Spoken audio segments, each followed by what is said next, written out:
atendimento, ele vai ser encaminhado para o hospital, vai ser encaminhado para o médico com a seguinte observação: doutor, ele bateu um vidro, uma porta, uma janela, sei lá, e nós fizemos a limpeza externa. Pode ser que haja necessidade de fazer uma limpeza interna, tá? Pode, mas então não adianta muito a situação do curativo.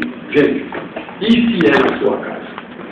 Como nós temos algumas situações onde você vai pegar uma criança que, sei lá, prendeu bem na corrente da bicicleta e fez um corte bem profundo, tem graxa, né? Tem fuligem de areia que fica brincada naquela coroa do seu pedal, e com a pinça nós colocamos uma graxa aqui, fazemos uma espécie de um cotonete, criamos uma espécie de cotonete, um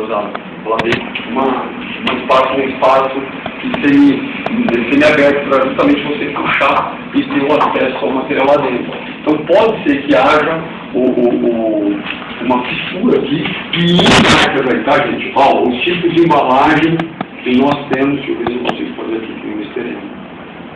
Olha os tipos de embalagem que nós temos aí. Vários.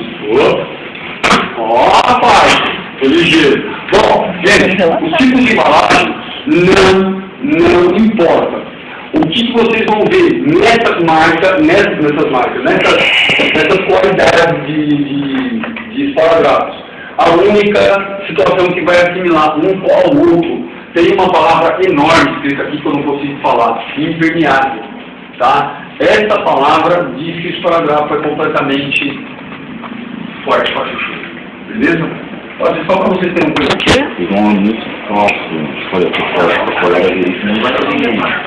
Não pude vir ontem.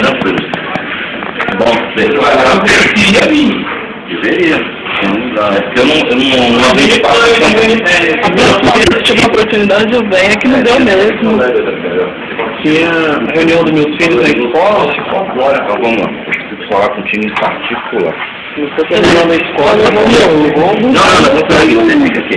Pode chamar o